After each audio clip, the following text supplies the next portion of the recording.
Hello, everyone. I hope everyone's having a good evening. Thanks for joining us in today. If I look a little bit unfamiliar, Lily talked about me last Monday, but I am basically a recent UK grad and Food Connection alumni. You'll see my face around here a little bit, especially as we get more into the growing season for the summer, and I'm just going to stick around as long as I can. Today we have a really nice treat, and we're really excited.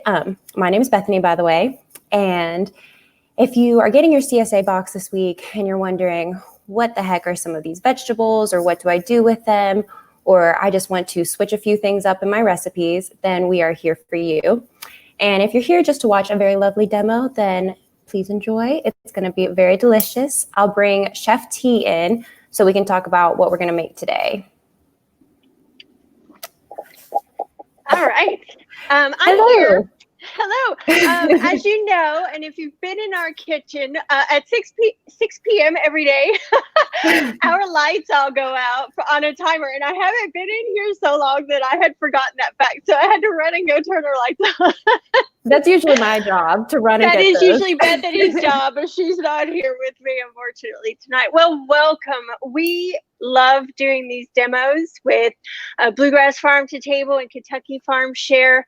I really do miss coming down there and sharing some samples with you about what's going to be in your bags and your boxes and your baskets.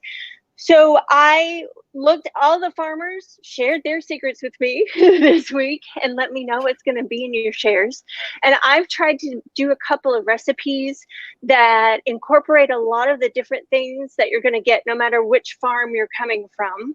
And also, these recipes are really malleable. You can really change them up depending on what you've got. So I thought these would be good ones to give you, especially as you're starting.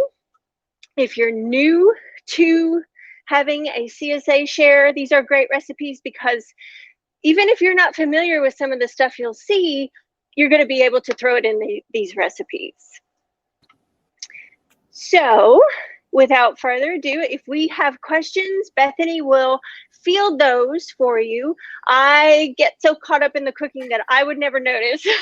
So she will be your communicator. If you do have questions or if you have comments or shout outs, if you even just want to tell us what farm you're picking up from today, that would be great. And we'll recognize them.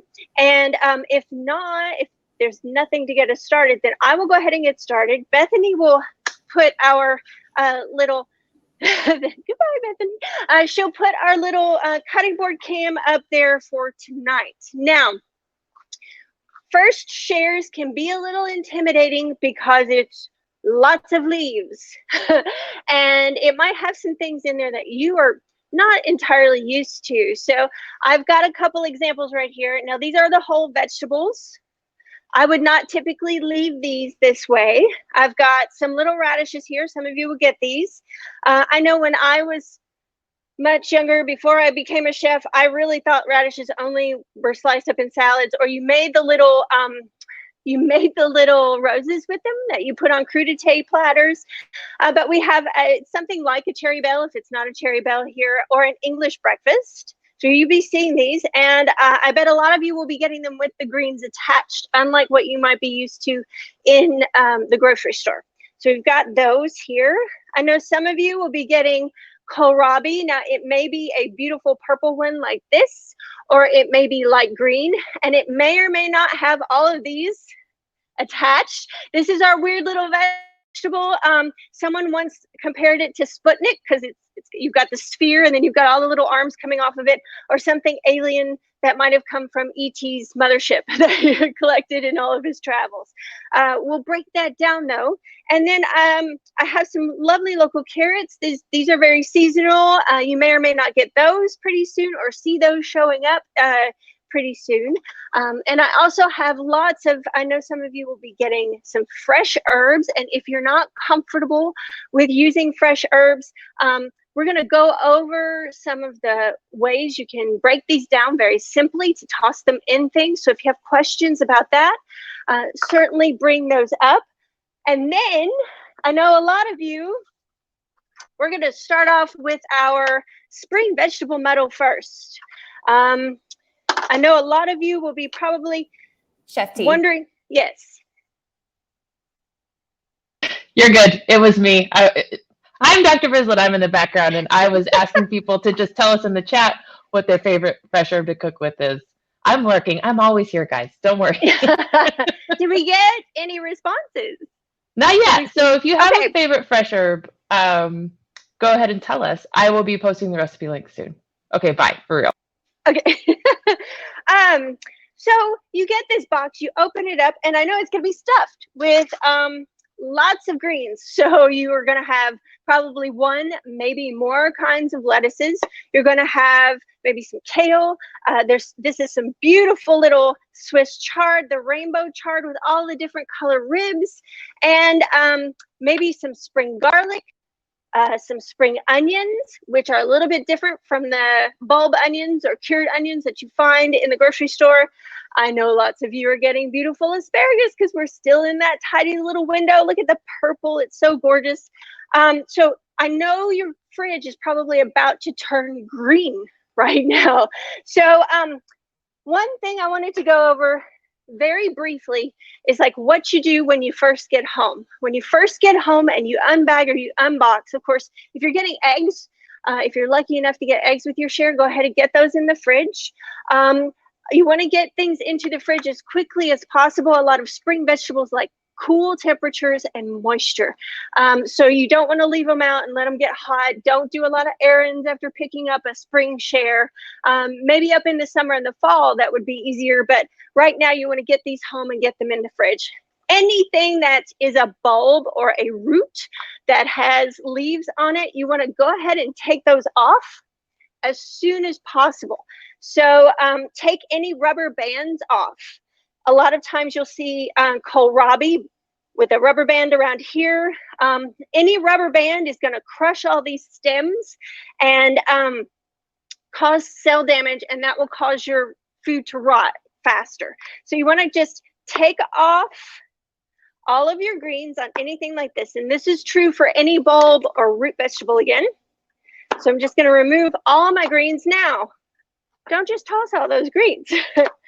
See, and it's just real simple. Just click it all off. Then most of these roots and bulbs will store in your crisper drawer. A lot of them by themselves. Kohlrabi will last up to 2 months if it's stored properly. Radishes at least 8 days if you really take care of them and change out. I would put these in a bag with a damp cloth or a paper towel, and really watch your paper towel and keep it moist and check on these and change that out. You could probably keep these maybe close to 2 weeks.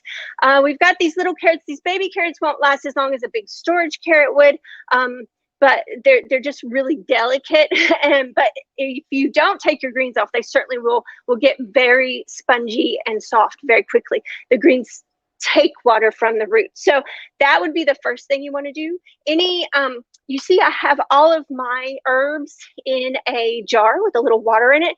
If there are any bands or ties around these, you want to get those off of the stems. Asparagus, mine is washed right now. You might be able to tell that. Don't wash any of your vegetables right away. You want to wait until you use them, especially delicate things like lettuce leaves or strawberries. If you have any other, like, what do I do when I get home questions, just post those. I wanted to go through that very quickly so we can get to the recipes. Okay, put the cherry bell here. I'm going to put the English breakfast back in the salad. So how do we break all this down when we get it home? It just depends. Now, the first thing you want to do is you want a stable board. I have a damp towel underneath mine, and that gives me enough friction so that it's not going to move around. Anything that you want to cut on your board, not toward yourself, not toward anyone else. I'm going to show you how to use a big chef's knife, but if you're not quite comfortable with that yet, please use a paring knife or a small santoku or whatever you have around that you're comfortable cutting with, but make sure to cut down on your board. You're going to, whatever size knife, you're going to put your 3 fingers around the handle and then pinch on the blade. So my thumb and my forefinger are on either side of the blade, and that will give me the best control as I'm using this knife. Now, don't reach in if someone is cutting, and if someone should accidentally reach in, just stop what you're doing. If you should drop your knife, just stand back. Don't try to catch it. Don't stick your foot out. Just let it clatter to the floor to make sure that you're safe. And don't ever put a knife in a dish full of soapy water, because someone may put their hands down in there to do dishes and get injured. With your other hand that you're not going to cut with, whichever one that is, we're going to do, some chefs call this the bear claw, but we're going to do the wildcat claw, since we're here on UK's campus. And what that does is keep all of your digits out of the way as you're cutting. Also, there is a little bit more of, you can get better cuts because you can kind of use your knuckles as a guide. Now, don't lift up enough to scrape your knuckle, but you can kind of put your knuckle against the top toward the spine, and then that way you get even slices. When you slice evenly, you're going to cook evenly. So those are some really, that's a speedy way to go through some knife safety, so we can get started on the spring muddle. Now, a spring muddle is, it's kind of a mishmash, mix-up word of a medley or a jumble. Basically, it's a mixture or a melange, if you will, whatever word you like to use, of all of these different vegetables. And so it's very forgiving. So as we move, and malleable, as we move throughout the growing season, you can keep making it, and it's simple and it's quick. It just takes a saute pan, basically, and a bowl to mix your lemon garlic butter in. So it's just a couple of pans, basically, and once you cut everything up, so it's not taking a lot of dishes, it's not going to generate a lot of heat, and it's really quick, and it uses all of these wonderful vegetables. So if you are getting to the end of this week after this pickup, and next Thursday's coming fast, and you're like, what can I do with everything that's left? Maybe make a spring muddle. We're going to start with the kohlrabi, because I know you're curious about that. This is a strange little vegetable. It's in the cabbage family. The name actually means cabbage turnip in German. It's used a lot in Eastern European cooking, but also in South Asia and in different parts of the world. It's very popular, and it has about the same kind of name no matter where you find it. We're going to use that wildcat claw, take off the root end that would be in the ground, and take off the top. Now, you want to have a discard bowl handy anytime you're breaking down a lot of stuff to cook, so that way you're not walking back and forth to the garbage can. You could use you might want to break off any of the remaining stems of the leaves. I have kept my leaves because we're going to use those too. They're just as tasty. They're about the texture. They're like a little bit more tender collard green. So we're going to throw those in as well. You could get a peeler, but I'm just... It's Lily. Yes. I am hoping you can remind people. I did this the other day. I know I can't help myself but jump in, but not peeling things over the garbage can, because you're gonna drop it. You're gonna drop it in the garbage. How many times do I have to learn that lesson before I stop dropping things in the garbage? Too many, but hopefully by now I'll stop doing it. Well, I've been kind of carving on this as we've been going. The way I like to peel things is to take the top and bottom off, and that way I get a stable side. You are always looking for two things. Hey, Chef T, how would you describe how kohlrabi tastes? It's kind of like, if you like me, and Bethany knows this because she's seen me do it all the time. If you like the stems of broccoli, and it's super sweet, it's mild. You can use, I'm actually getting ready to do a kohlrabi demo. So I've been looking at all this. You can use it raw, or you can use it cooked. Raw, it's not quite as mild, but yeah, it has the texture. I'll go ahead and do a slice here. Let me go ahead and cut this in half, and I'll hold it close to the camera. It has the texture kind of like a potato, sort of potatoey, maybe almost like a soft apple texture. And then that gets really tender once you cook it. But once you cook it, it gets even sweeter and milder and more tender. So We're gonna cut this into half moons for our, that's why I cut my kohlrabi in half. We want to cut this into half moons for the spring muddle. Now, if you have one that is a little, these kohlrabi are not storage kohlrabi, even though they last for a long time. They're, so if they get much bigger than the one that you saw here, they might be a little tough on the bottom, so you may want to cut that part off. There is one variety of kohlrabi that is called gigante, and it is a storage kohlrabi, and it gets big, like small melon big, and it'll really store for a long time over. That's grown usually in the fall, so it'll store over the winter. So that's our kohlrabi. Let me go ahead and show you the asparagus. Now, normally when you're cooking whole asparagus, these little white tips you would either want to peel or snap off because that's going to be more woody.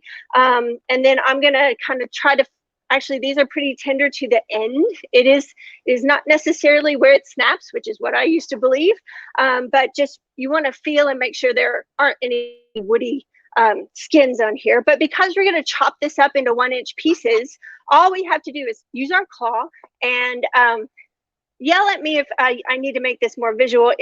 I'm not used to this setup. This is a new setup for our technology. We're all learning all kinds of new things in quarantine, but just yell at me if you can't see. I'm cutting these in about 1-inch pieces, and that way I don't have to worry about the bottoms. I can just quit and toss it into my garbage bowl whenever I get to the end. And now your recipe that you're gonna get, if you haven't already, is gonna be bigger than what I'm making tonight. I'm just trying not to make a family size version. So if you go, hey, wait a minute, that's not a whole cup of this or 2 cups of that, that's because I'm trying to scale back a little bit.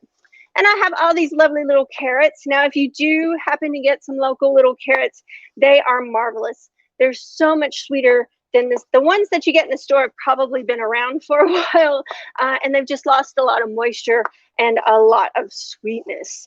Sweetness is measured on the Brix scale, and they can actually physically measure that in the carrot, like they can in grapes before they make wine.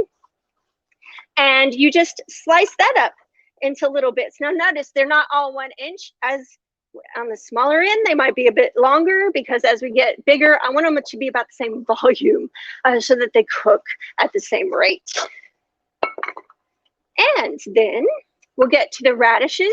I'm gonna quarter these little cherry bells, and then we'll slice the French breakfast radishes for the salad. These are the ones that very much like what you get in the grocery store. There are actually a lot of different, these are mostly your spring kind. The ones that are red or pink with a little white, and the flesh is all white on those. The winter varieties will contain your daikon, your watermelon radishes, your black Spanish radishes. There are tons of varieties of these, not just the ones that get put on a veggie tray. I'm trying to, oh, I said a quarter. I got to talk. Well, we will quarter these. And I don't mind that there's a little bit of the stem on there. It gives it a little color. It's gonna cook down. You're not gonna get a big bite of stem. And it looks a little rustic. Sometimes I'll even leave a little bit more of the root on, especially if I'm roasting them, rather than sauteing. I like a little bit of that rustic look to them. And I'll even throw those in. They'll be fine. Like I said, this is a very forgiving recipe. Now, I said you could either use, some of you will be getting spring garlic, spring onions, maybe even some garlic scapes. I'm starting to see those now. If you don't know what to do with any of these, you know, like I said, these are not like your bulb onions or stored onions that are in the store. These have not been cured. So you want to put all of these into the fridge like you would green onions, so that you can keep them longer. They can't sit out and get a lot of air circulation like cured onions. So I'm just going to cut this little root end off, give it a haircut. It gets one even if we don't. And then just slice this very thinly. And you can do this with any of those. If you get little leeks, I think some people might be getting leeks. I'm going to go up into the green since this is a spring onion. You would not do that if it were a leek or spring garlic. garlic scapes, you can pretty much use every part of it. It's a little bit easier to cut the stem. If you have a bloom, you could even chop up the bloom and throw that into. It has good flavor. This is the middle part of the garlic. It's the bloom that grows up, and farmers have to take them out in order to allow the bulb to develop fully. If not, the energy goes into that bloom. And they used to throw them away. And now they're like, well, they're edible. So we should sell these too instead of throwing away some of our income. Now, these are look at these little jewels right here. Teeny tiny little fennel. I can't wait to taste these. They're going to be so tender. Now, normally fennel is a pretty big bulb. So these are going to be cut a little bit differently than that, because all I have to do is it's going to have a teeny tiny core in it, not like the bigger ones you'll get possibly. But I'm just going to take that out with a little divot. If you should have a big fennel in any of your shares, I would take the end off and then have it and then cut the core out. It is a little tough, so you want to get rid of that. And then just cut this into thin slices. And the aroma is amazing. And this comes with big fronds that look like a big dill plant. And you can use that for a lot of things. For pestos, you can toss it into a salad like herbs, into pasta. You can use it like pretty much any fresh herb, and it'll give you that kind of anisey aroma and flavor that is so gorgeous. This is I feel like fennel people think black licorice. It's not, just because something is anise does not mean it's like salty black jelly beans, which I love anyway. No. But it is much more fruity. Shout out to fennel. It's probably my favorite veg. It is. It's one of my favorites. You can eat it raw in a salad. You can shave it. You can braise it. You can roast it. I love it caramelized. It loses all its color and turns like a dull beige, but it's really delicious. It's wonderful in creamy dishes. So if you have a gratin, throw in some fennel. And it's like basil has a tiny, people don't notice it. They just think basil, but basil has a little bit of that anise on the back end. And that's what we like about it. So think of fennel more on the basil end of the licoricey spectrum. Someone just asked, the blooms are edible? I know the fronds are. Do they flower? Can you eat the flowers? They probably do. I've just never seen them flower. That's a good question. You know what they do? They put out dill. They're in the dill family. They put out sort of the dill heads like that. Yeah. Okay. Well, dill heads are certainly edible. So that's a great question. I'll have to look into it. Hopefully I can look into that, and then I'll come back. This will be on all the Facebook pages where it's being broadcast right now, and we can come back and maybe throw the answer into that. Or Bethany, if you want to take a look while we're doing this, if you find that out, we can certainly pass that on. I'll do a quick little Google search. Yeah, perfect. And we'll try to get that out to you. Now, here are my kohlrabi leaves. Now, if you don't want to fool with them at first, all you would have to do, and I would love to do a whole class on how you can quick preserve things, but just blanch these in a little bit of boiling water for about a minute or two, dunk them into some ice water, drain them, throw them in a bag, throw them in the freezer. So that would be one thing. If you don't think you're going to use up any of your leafy greens, that's a good trick for all of them. Don't worry about chopping them. Now, of course, you have to remember, I got to chop that when I thought, but it's a really quick way to preserve all your dark leafy greens. Of course, that will only work with the sturdier ones and not with lettuce. I'm afraid that lettuce just must be eaten first. So if you're trying to prioritize, go ahead and make your salads for the week on Thursday or Friday or on the weekend, and then save your heartier greens for the rest of the week. So there's my kohlrabi leaves. Now, chard is such a fascinating leaf because you have all of these colors, and it does have kind of like that beach green, sweet earthiness to it. What's funny to me is that, see these gorgeous stems? We're going to separate these. Every part of this is edible, but some cultures only eat the stems. Some cultures only eat the leaves. So all I'm doing is I'm just holding on to the stem with one hand and kind of pulling, tearing. It's kind of almost the same motion as when you strip kale, but kale will come off if you just pull. You kind of have to work with the chard a little bit. Now I'm going to stack these leaves, and you can do this with any leafy thing. So we're going to get to the herbs in a minute. You'll see me do the same thing. Stack and roll, stack and roll. And so you make a little burrito here. And this just makes it more efficient for you to cut this into ribbons. I think that's what I said for this. If it's not, then we'll just chop through it. If you can cut this into ribbons, it'll be great. Maybe make 1 or 2 chops, that move you see on food TV all the time. Just put your tip down, put your hand on the back and go up and down and rock it back and forth. I'm going to put these in with my kohlrabi greens because they will go in at the same time. Now, the stems take a little bit longer to cook, so they're going to go in with some of this earlier stuff. So I'm going to chop those up. And actually, I'm going to throw those in with the radishes because they'll cook about the same rate as the radishes. Now, it says optional that you can throw in a lot of fresh herbs. First of all, I'm going to throw in some of these carrot greens because they're super edible. You can make a pesto with them. You can chop them up and throw them in anything you would throw fresh herbs in. Don't throw out your carrot fronds. I love making pestos with these. They make actually with local carrots. Now, I don't know about the ones in the grocery store, but they make a really flavorful. You just substitute the fronds for some of your basil. I'd say maybe like 2 parts basil to 1 part anything else you do. You can also throw fennel fronds in. And I'm going to do a separate bowl for all my herbs. Now in this, we are going to use some of our herbs for the salad too, but I thought we could do the chives here. These are some backyard chives. I had a friend, I went over to visit with a friend, socially distanced of course, but her chives and all her herbs are going crazy. So she said, pick more, pick more. I kept trying to say, it's just me. So I got to pick what I can use. I don't want it to go to waste. So I'm chopping up the chives here. I'm just holding with a teeny tiny claw, chopping those up.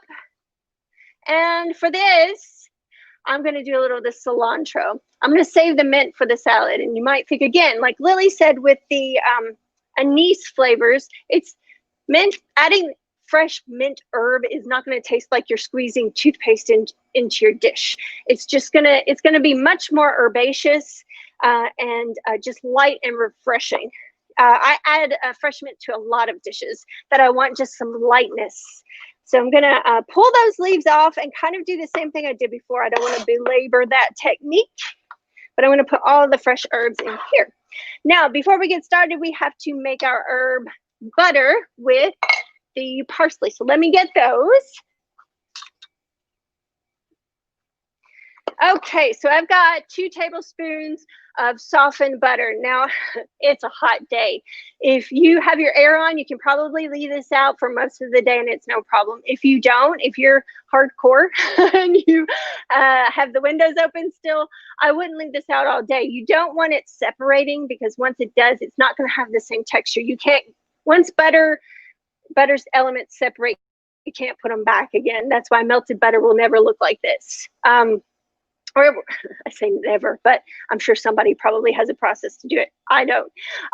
So you want it soft and waxy and spreadable. You don't want it separating or getting like a mayo texture. You don't want it that soft. So soft enough to blend, but not super soft. And then I'm only going to do a little bit of this garlic. Some of you are getting bulb garlic. I'm going to do 1 clove of that. I've got a lemon here. You can see this one's been zested. We're going to zest it again. I think why waste the lemon because I need the juice out of that too. So don't think because you've zested a lemon that's it. That's the use for it. Again, picking the leaves off the parsley. This is huge, gorgeous local parsley. You may note that some of the herbs that you get will have a stronger flavor than what you're used to. If you see cutting celery, that you want to use more like an herb. It has a very strong flavor. It's not like the celery that you find in the grocery store. If you've ever complained about celery having no flavor, try some cutting celery because it has a ton. So I'm going to just chop up. Now, instead of just doing little ribbons on this parsley, I'm actually going to mince. So I'm going to put the tip of my knife down, put my hand on, and do that motion again so that I get these pieces a little smaller since I want to mix them in and get a homogeneous mix with the butter and all the other ingredients. Oh, I had a bowl ready for myself right here and my spat. Okay, so I'm gonna put my butter in the bowl. Is there a reason that you use unsalted butter when you make things like this? There is no standard for how much salt is added to butter. So depending on who makes it, it could have a different level of salt. If I'm adding it, I know how much is going in. You get to control it, basically. I get to control. That way I don't oversalt, hopefully. You hope you don't oversalt. So I'm going to throw in all of the parsley. And now I'm going to mince and almost do a paste. I'm going to set this over here so that it's better visibility. I'm going to do almost a paste on this because I want to break down that harsh raw garlic flavor. So I'm going to pop this off. I've pulled one clove off my bowl, but I'm going to set my knife on top of it. Blades pointing away from me. I'm going to take the heel of my hand and pop it. And that will pop that paper open.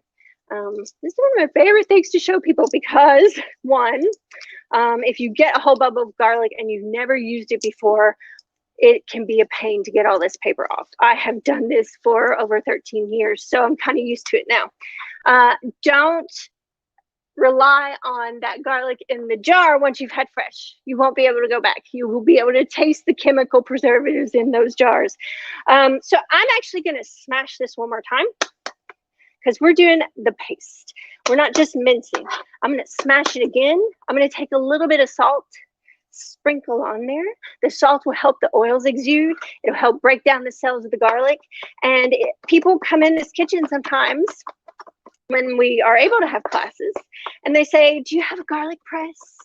And I say, no, this is my garlic press. So this is how you get pressed garlic, really, garlic paste from a raw clove of garlic very quickly. Now I'm going to take my knife. Now, I need to explain this again, please feel free, because sometimes people have a hard time seeing this without being here and doing it again immediately on their own. So I'm going to put my knife down. This is the blade right here down on the board. So I can smash the minced garlic with the spine end. So I'm just lifting and kind of smashing, squishing, and then moving, and lifting, smashing, moving. So that's really going to press the garlic and squish all those oils out and get us closer to a paste. And then all you have to do is run your knife through maybe one or two more times, and you have it. You have a garlic paste. So that's going to be delicious in our butter. And then if you do not have a rasp grater, the little starry, if you have a box grater, and has the little starry edge on it, you can use that to get some zest off. Or you can use a peeler, just a vegetable peeler, and very carefully pull a strip off and then mince that strip, and you'll get almost the same effect. So I'm going to zest this lemon. And you don't want to remove the white part. The white part is the pith, and that can be very bitter. So we're just taking off skin. That is what is the zest. This is not as deep as like a lemon twist or anything you would get in a drink. It doesn't have the white part at all. So that's about a teaspoon of lemon zest. And now I'm going to cut this in half. And zesting it before you use it is really great because the lemons get really soft because you've removed some of the peel. You want to take the pips out, or the seeds, before you squeeze, or you can kind of squeeze over your hand to catch them. And we want about a tablespoon. You can feel free to measure it. Feel free to squeeze your lemon, and if you want to squeeze it over a wire mesh strainer, then that will keep the seeds from being there as well. Now I'm going to put in a little bit of salt, maybe about a quarter of a teaspoon, and a tiny pinch, maybe like a grind's worth or a half a grind's worth of pepper. And I'm just going to smush all this together. Now, you can make a huge amount of, this is called a compound butter. Anytime you're mixing these other elements in, you can make it by the pound and then roll it up and make a roll out of it, a log, and roll it up in parchment paper and keep it in the fridge or freezer. Compound butters are great flavor bombs. You can drop them in any kind of dish. We want a little richness and flavors, soups, pasta dishes, roasted vegetables, grilled vegetables. Slice it and lay it on a steak or a piece of fish that you've just grilled. And if you are a Kentucky native and you know what spoon bread is. It's wonderful, perched atop of souffle spoon bread that just came out of the oven and melting over that as you're eating it. So I am a big proponent of compound butters. But tonight we just need enough for our dish. Now, I'm going to scoot this camera around so that you can see what I'm doing in the saute pan. I'm going to turn my pan on. I always get my pan heated first. And I'm on about medium-high heat. I've got some Kentucky Proud non-GMO expeller pressed canola here. I'm going to start with just a little bit of this. You could use some olive oil. As long as I would use a lighter one, since you're going to be sauteing this quite a bit instead of an extra virgin. That's just kind of a waste of money and that wonderful flavor because you're going to lose it with the butter at the end. So cut more of your neutral oil. I'm going to drizzle enough in there to coat the bottom of the pan, and I want enough that the vegetables aren't going to stick. All right, and if I've got a shimmer and I'm starting to, then we'll know that I've got the pan on high enough heat because we want that oil to get hot fairly quickly. Yeah. Okay, I'm going to probably go with the things that I'm going to go with aromatics first, because what we want to do is we want to get the water off of those. Once we get the water off them, then the sugars start to concentrate and we get caramelization. I'm going to throw in the spring onion. Oh yeah, we've got sizzle. This is good. I'm going to throw in the radishes with the Swiss chard stems because those will need that time to cook. I'm going to throw in, so you notice these are all watery vegetables, right? I'm going to throw in the kohlrabi. And I'm going to wait on the fennel will be good too. So aromatics, things that contain a lot of water. If you're not comfortable with doing the flips and just keep a high heat spatula around, these silicone ones are good to, or a wooden spoon or a metal spoon if you don't have a non-stick pan. Yeah. Hey, Chef. So if you had garlic scapes or if you had fresh garlic in your CSA, would you add those later or would those go in with what you just put in the pan? What I would do is I would saute these, and once my onions start to get translucent, then I would add the garlic. Okay. And if it's bulb garlic that you've minced or sliced, you only need to saute that about a minute. And the same for garlic scapes. Garlic scapes don't take a lot of time, and you slice them up so tiny that they don't take a lot of, they're not going to burn like bulb garlic will, but you just don't need to cook them that long. I think I grew up with everyone putting the onion and the garlic together. So it's just my natural go-to is to throw them in together, and then I end up burning the garlic. So that's never good. And once it's burned, it is so bitter. There's no coming back. You just have to start over. Yeah. Someone did ask, do you ever use a non-stick skillet? And if so, do you have a healthy option for it? For non-stick, I really like the ones that don't have the plasticky Teflon coating. The newer ones seem to last a lot longer. The proviso on that, though, is that you use only silicone in those so that you are not cutting or raking or scraping that coating off. That's my biggest thing. So a lot of times I use those kind of skillets for crepes and omelets and things like that I really need to slide out of the pan.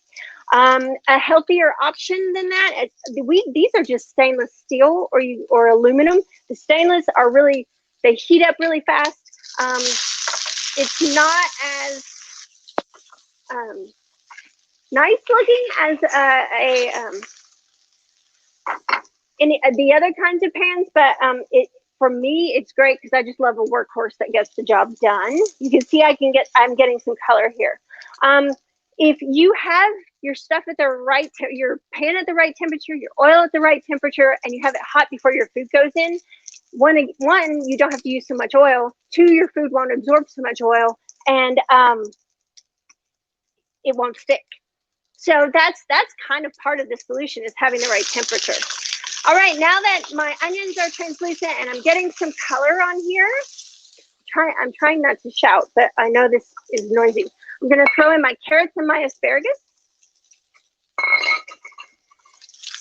Now, asparagus, I could practically eat raw, and I do sometimes. I do some of those shaved asparagus salads. And we talked about that at one of our Monday morning demos. So if you're curious about that, you can go back and look that up. Toss that back in. You don't need to do a lot of cooking on asparagus. Now, some people think you have to, broil it or roast it or steam it until it's baby food. And that takes a lot of that beautiful, fresh, nutty flavor out of it. So I like to just do a quick saute or a really quick flash in the oven. All right, look at that color we're getting there. It's beautiful. Now we're going to throw in our greens. And now we're just trying to wilt these a bit and get their color to pop. Oh, I skipped a step, didn't I? I did. If you've got the recipe, I'm going to throw in my butter. I should have done that first. So we're going to turn it down just a little. Butter has lots of water and milk solids. So it will burn at a lower temperature than the canola oil that I use.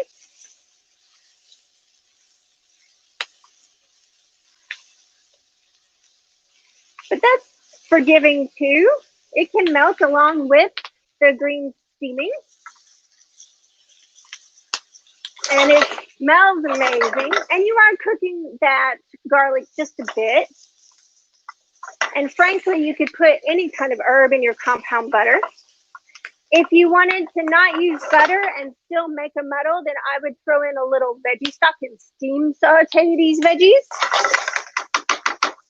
And then I just want to season these up a bit. So a sprinkle of salt and a good sprinkle of pepper. I'm using a little bit bigger pinch on the pepper. So maybe a couple grinds. Ah. And that's it. You are done with your spring. Oh no, herbs. Turn your heat off or take it off the heat and then sprinkle on your fresh herbs. Fresh herbs will lose their flavor if they cook too long. So you want to put those in toward the end or as a garnish after you've taken foods off the heat. If you have, I have encountered recipes where they have you put it in the beginning.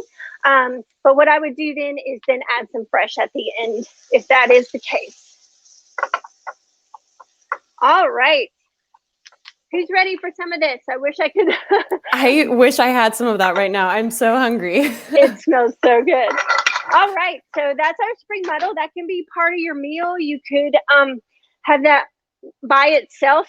You could add some protein to it. So in the form of beans or some kind of meat, or you could probably even sprinkle some cheese on top. You know, this is one of those things you could poach an egg and put on top and make a meal out of it. But it also makes a wonderful, beautiful side. Even I like a spring muddle because it's light and fresh. I like it alongside brunch dishes. So it makes a great way to sneak some veggies even into your brunch. So now we're going to go to, because I've used a lot of time on all that, we're going to go to the salad very quickly. I will turn the camera back around over here because we're not going to need the heat anymore. And then I just want to show you these. They're so beautiful. Some of you will be getting red leaf lettuce, some bib lettuces, which are so tender and mild. You might see something like this. This is a frilly mustard, and buddy, it is awesome. It packs a wallop. So that's why I've mixed it with these other milder ones. You can get speckled ones. They're, again, we just don't explore it enough, I think, in this country. Like the French know all these things. I think they do expose themselves to all the different varieties of things, where with our big food systems, we've kind of have, oh, you get one kind. You get one kind of banana. You get one kind of radish. You get one kind of lettuce, and it's romaine. So in this box, you will discover this whole new world of all kinds of different varieties of green leaves. So I have a mix here. It has a little bit of everything. There might even be some baby red Russian kale down in here. I can't even remember what's all in this mix. So there's our lettuce mix. And of course, what you want to do when you're building a salad, you need to not put that there. Okay.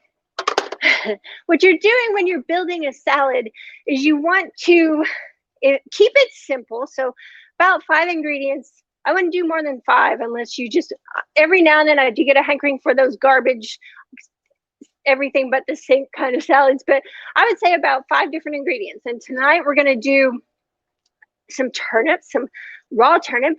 I know you're like, you're cooking radishes, the turnips raw, what's going on here? I do like to turn things upside down and show you that you can use these in all sorts of different ways. I have some strawberries with the turnips, yes. Trust me. There have been some combinations I've done and Lily's gone, oh, I don't know. But then, you know, at the very end, it's not so bad. So, but I would never, Tanya. I don't doubt you. And sometimes they turn out pretty well. So I've got more radishes here. Like I said, we'll slice those up. I've got some toasted hazelnuts. I just thought that their sweetness would be really good with everything else and would give us some crunch. I think I said spring garlic or garlic scape in there. I don't have a garlic scape again, so we're going to use this spring garlic sliced up really thin. Some of you are getting these lovely little sunflower sprouts. Again, these are really mild. You could snack on these. I throw sprouts, especially because once you buy it, it's a lot more than you think. You get this little container, but it's a lot. It makes for a lot. And so you can throw it into pasta, salads, into stir fries, into sautés, anything that might, you go, oh, that could use a little green. Throw it in there. They're full of really lots of different antioxidants and micronutrients that are good for us. And I'm also going to make a really quick vinaigrette for you. We've got some local double barrel honey. We love this stuff. It is aged for a little while. Oh my gosh, that is the best honey ever. I did not believe I never said that I would eat honey with a spoon, and that is the best honey. Yeah, because you get a little bit of that bourbon on the end. This is our favorite vinegar. Now, I said white wine vinegar, and I am out of my Madhouse white wine vinegar, so I'm going to sub out apple cider vinegar, and that's fine. Use what you like. That's the thing about this. And I've got some mustard here. We love our sunflower sundries, folks. They have an amazing farm, and they use so many things on it to make so many neat different products. They have hominy. They make the best tortilla chips you've ever had, and mustards and jams and jellies with stuff that grows on their farm. And she also makes soaps, Jennifer. Great mustard, sweet and savory. This is one of my favorites. So I'm going to show you very quickly an oil. I'm not going to measure this out really because I want to save time, but you have the measurements in the recipe. I do, however, need a spat. Here we go. All right, so I'm going to start with my vinegar. Just going to put about a tablespoon in here. Thereabouts. I'm going to go, oh, I have my whisk. I don't need my spat. This is a piano wire whisk. This will shear everything together so it'll mix, it'll emulsify a little bit better. And then I'm going to add a little, I am forgetting. That's why I had 3 cloves of garlic. Here we go. I was like, where's my allium? I love to put some either garlic, shallot, or a little bit of red onion in all of my dressings. So we're going to mince up real quick a little bit of garlic. Once again, if you ever want to get out a lot of frustration, make fresh garlic soup. It requires 40 cloves of garlic. And by the time you're done, you'll work everything. You'll work all the kinks out. So I'm going to just slice this because this one I'm just mincing. And I'm going to do that move.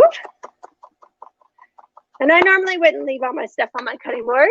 I'm trying to run through. You're basically looking at, you want 1/8 of an inch or smaller, and you want your pieces, more than anything, you want your pieces about the same size. That's the important part. You might want them fairly little since they're going in, again, fresh into this dressing. There we go. And I'm only making a little bit, so I may even use like half of that clove. And then I want to give myself a little bit. And also the garlic will start to break down the harshness of the raw, the vinegar will start to break down the harshness of the raw garlic. Whoops, that's not gonna work. So let me get a spoon. I normally have them right by me. I'm gonna do about a teaspoon of mustard. I'm a very big fan of mustard and vinaigrettes. So sometimes if I taste it and I'm like, no, that needs more, I may go up to a tablespoon.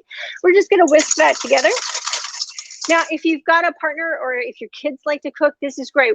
Somebody can hold the bowl and whisk, and somebody can pour the oil. If you're doing it by yourself and your bowl starts to move around, you can just put a damp towel or paper towel underneath, and that will stabilize your bowl.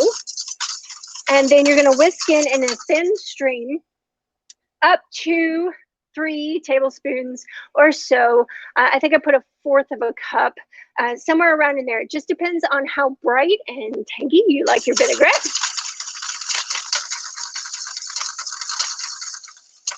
But I'm to the point now, I kind of eye it. Now, you could also measure all your ingredients into a little jelly jar and put the lid on real tight. And that's a good activity for kids to do, is to shake. Again, put the lid on tight, but shake the dressing in the jelly jar, and then you can taste it and adjust your seasonings at the end. Now, I'm getting quite a bit of viscosity now, so I'm going to stop with the oil. I'm going to put in the honey, about a tablespoon of honey. If you were doing sugar, you might want to do a little less. Honey is not as sweet. And yeah, if you use a different kind of sweetener, that's fine. You just may need to adjust it a little bit depending on the sweetness. Oh yeah, and then a pinch of salt. And a pinch of pepper. And what I like to do, sometimes I have students in here, I'm like, taste your vinaigrette. And sometimes I'll just say, here, take a spoon and taste it. I am used to that. But if you're not, what you need to do is take some of your ingredients and taste your vinaigrette. Maybe just a wee bit more salt, so just adjust. Keep tasting and adding small amounts. You can always add more salt. You can't take it out. And that should be good right there. We'll set that aside. Okay, so for strawberries, now I'm a chef. When we do strawberries, we do a lot. So more than anything, to take the tops off, we are just gonna slice across the top. And you're not losing a lot of the shoulders on that. Of course, you could take a paring knife and kind of cut away from yourself. Don't cut toward yourself. Another thing that works is to use a straw. Now, the only part about that is I've tried using the metal straws, and they're a little too thin. They don't pop the green leaves out. So you kind of need a thicker straw on that, unfortunately. But it is a good thing for kids to do, and it just goes right through. So I'm going to slice these. What I like about slicing across the top too is that you get a nice stable surface. That's what we're looking for. Always looking for stable surfaces and manageable sizes, especially if you're trying to teach your kids to cook. Their hands are much smaller. Cut things into chunks that their hands can manage if you want to teach them how to have really good safe knife skills in the beginning. So there's our strawberries. And I've already got those. I'm going to slice up my radishes. Again, these are breakfast radishes. The French just kind of dip these in butter and salt and snack them. Or you can make a lovely canapé. It's one of my favorites. I'm craving it right now. You take bread, butter, radishes, and good salt and slice them and put all that together, and it's a wonderful canapé or sandwich. I would sprinkle some sprouts on that or some herbs, and that's fine with me. That's my picnic right there. So we're going to slice these up. And you'll notice sometimes the flesh might vary a little bit. You might see a little bit of pink inside as well. Watermelon radishes are gorgeous. They have a white or light green skin. And then they have the most beautiful fuchsia, sort of tie-dyed flesh.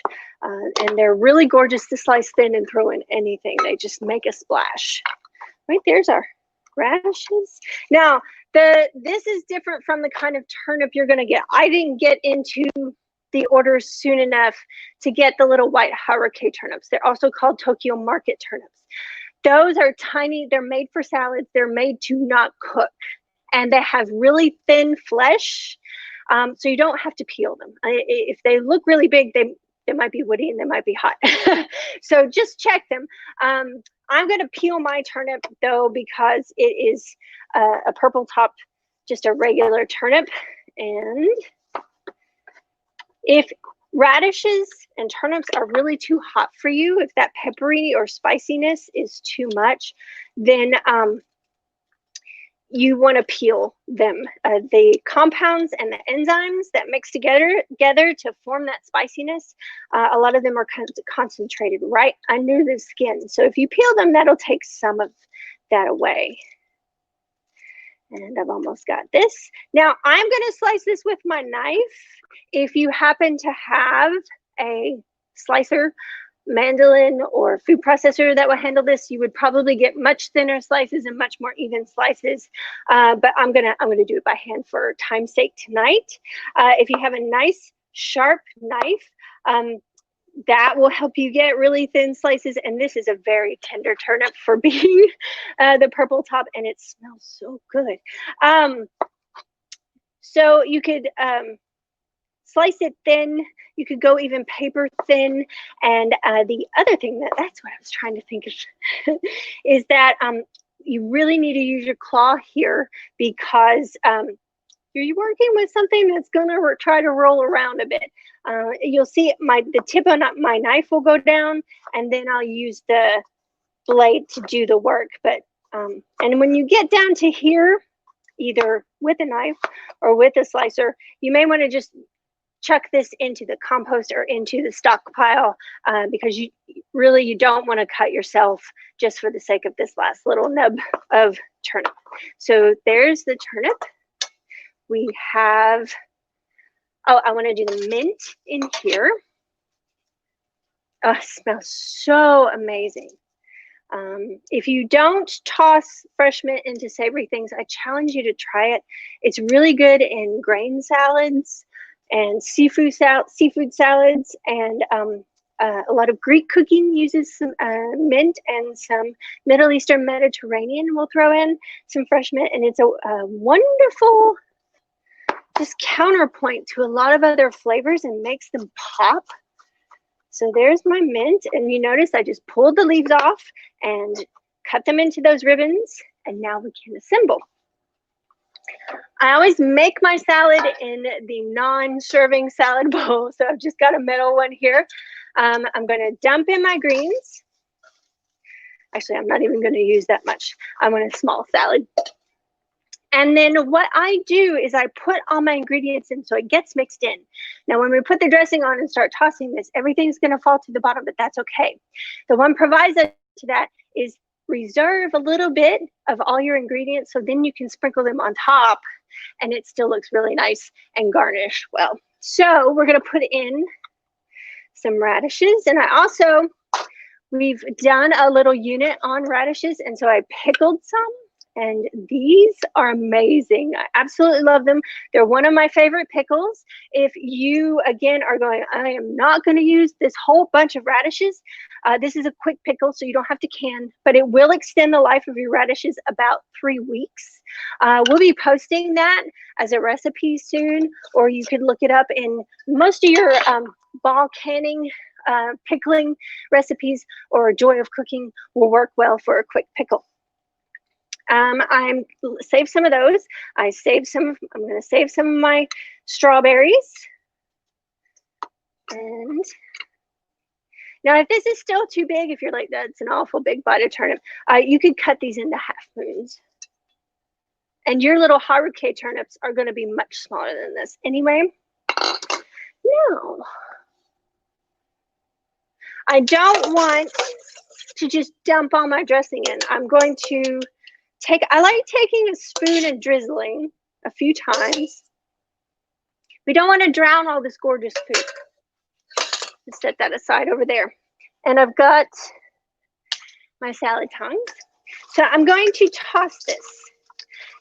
It's up to you to decide. This has a lot of really tender greens, so I wouldn't toss this too far ahead. If you need to make a salad and get it done and get it out of the way, then I would make it with more of your heartier baby kales and baby chards and baby bull's blood beet leaves and spinach, things that are going to hold up to this dressing. These are all very tender. I would just do this right at the last minute. Now that I've got all of this tossed on, I'm going to sprinkle with a little salad. This is one step that a lot of people forget. It's one step that when I was in a kitchen, my line chefs, I had to remind them all the time, taste your salad, season it, all of this kind of stuff. Some people think salads are a throwaway, and I am not that kind of person.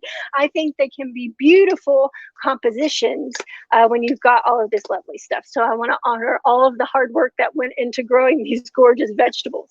All right, so we've got everything tossed. I would like to find a little bitty piece to give it a taste. Oh man, nothing better. You forgot the sprouts. No, that's my garnish. Oh. Okay. So once you get it tossed, then you can put it into whatever bowl if you're going to serve it. I don't know right now that we're pulling out the fancy schmancy dishes when it's just us. So I'm not going to do that either.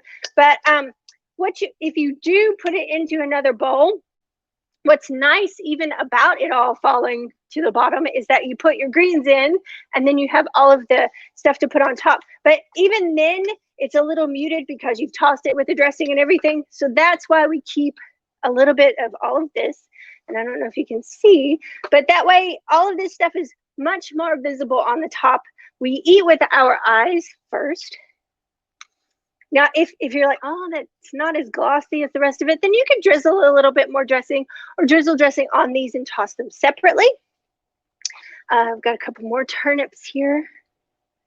And then, yes, okay, don't want to forget my mint. All the mint on top, the sunflower sprouts. You're going to have so much different texture in this. And our toasted hazelnuts. Now, I just do these in the oven. It's real simple. Do set a timer for yourself because nuts burn so quickly. It's like bacon. You can't turn your back. I do about 400 degrees for about 6 minutes on hazelnuts. And then I just took a meat pounder and just kind of crushed them a little bit. So they're not whole. One, they roll around too much and you can't get them on your fork.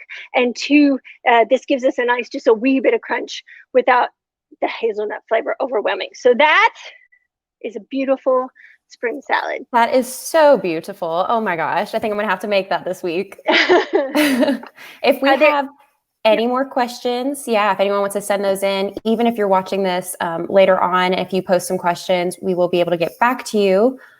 So feel free to do that. If you are looking for other ways to make strawberries, we did a class on Monday that was a live demo. So you can still watch that. And that was another strawberry salad that had a Vidalia onion vinaigrette that looked amazing. And then strawberry shortcakes with homemade shortcakes. And it was, oh my gosh, I'm also going to have to make that. These strawberries, you'll be overwhelmed with how good these strawberries are. They are beautiful. And it's like you said, they're red all the way through. You can smell them before you even get close to them. So they're very good. But also on this Monday at 11, we're going to have a demo on kohlrabi. So if you're still kind of weirded out or confused by it, there we go. We will be figuring out how to deal with it and how to make all the delicious things with it. So tune in then, just set your notifications and it will let you know that we will be on soon. So just pop any more questions you have. And I think we're good. All right. Enjoy, everybody, and have a great night. Have a great weekend.